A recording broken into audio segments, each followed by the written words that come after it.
100 days of weight gain transformation day 77 ആണിന്ന്. ഇന്ന് മുതൽ പുതിയ പ്രോട്ടീൻ പൗഡറാണ് യൂസ് ചെയ്യാൻ പോകുന്നത്. ഇൻക്രെഡിബിൾസ് എന്നാണ് ഇതിൻ്റെ പേര്. മാസ് ഗെയിനറാണ്. ഒരു സ്കൂപ്പ് വെച്ച് ഡെയിലി കഴിച്ചാൽ മതി. ചലഞ്ച് കഴിയുന്നവരെ പ്രോട്ടീൻ പൗഡർ യൂസ് ചെയ്യാമെന്നാണ് വിചാരിക്കുന്നത്. ഇന്ന് സൺഡേ ആണ്, റെസ്റ്റ് ഡേ ആണ്, വർക്കൗട്ടുകളൊന്നുമില്ല. ഇത് ചോക്ലേറ്റിൻ്റെ ഫ്ലേവറാണ്.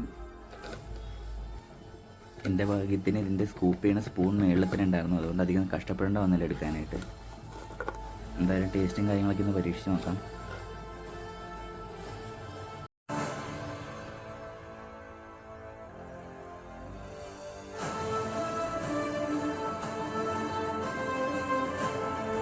കുടിച്ചു നോക്കി വലിയ കുഴപ്പമൊന്നുമില്ലായിരുന്നു. ഒരു ഡാർക്ക് ചോക്ലേറ്റിൻ്റെ ടേസ്റ്റായിരുന്നു. സാധാരണ പോലെ അധികം ഷുഗറൊന്നും തോന്നിയില്ല. രാവിലെ വാൽനട്ടും ബദാമും ഏത്തപ്പഴം കഴിച്ചു. ബ്രേക്ക്ഫാസ്റ്റ് കഴിച്ചത് ഇഡ്ഡലിയും ചമ്മന്തിയായിരുന്നു.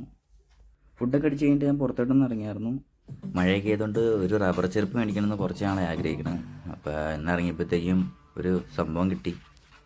ഒരു ഷൂ ടൈപ്പ് റബ്ബർ ചെരുപ്പാണിത്.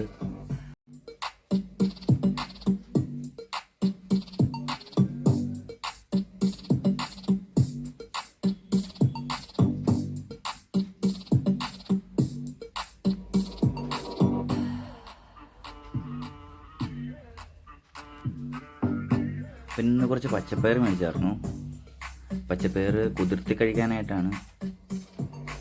നല്ല പ്രോട്ടീൻ കണ്ടന്റ് ഉള്ളതുകൊണ്ട് ഇത് വെള്ളത്തിലൊക്കെ ഇട്ടിട്ട് കുതിർത്തിയിട്ട് കഴിക്കാമെന്ന് വിചാരിച്ചു.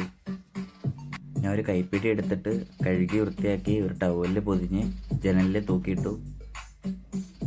രാവിലെ ഇട്ടാണ്, വൈകിട്ട് എന്തായാലും എടുത്തു നോക്കാം. പിന്നെ ബർത്ത്ഡേ ഫംഗ്ഷൻ ഉണ്ടായിരുന്നു.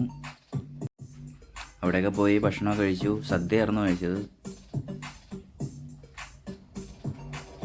വൈകിട്ടായപ്പോൾ വീട്ടിലെത്തി. ഇപ്പോൾ കെട്ടിവെച്ച പയർക്ക് എങ്ങനെയുണ്ടെന്ന് നോക്കാം. മുളപ്പിച്ച് കഴിക്കാൻ പിന്നീടും ടൈം എടുക്കും. ഞാനൊന്ന് കുതിർത്ത് കഴിക്കാൻ ഓർത്തിട്ടാണ് ഇങ്ങനെ ചെയ്തത്.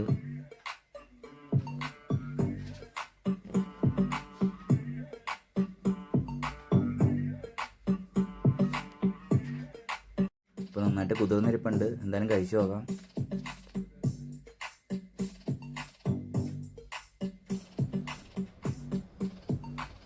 നന്നായിട്ട് കുതിർന്നിട്ടുണ്ട്. കഴിക്കാൻ വലിയ സീനൊന്നുമില്ല.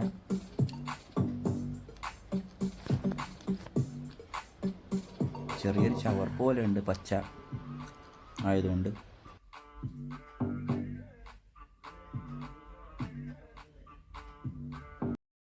അതുകൊണ്ട് പിന്നെ കുറച്ച് ചോക്കോസ് കഴിച്ചു. ഈവനിങ് കഴിച്ചത് ഇഡ്ഡലിയും ചമ്മന്തിയായിരുന്നു. രാത്രിയിൽ ചോറ്, ബീഫ് കറി കഴിച്ചു. പിന്നെ പീനട്ട് ബട്ടർ കഴിച്ചു.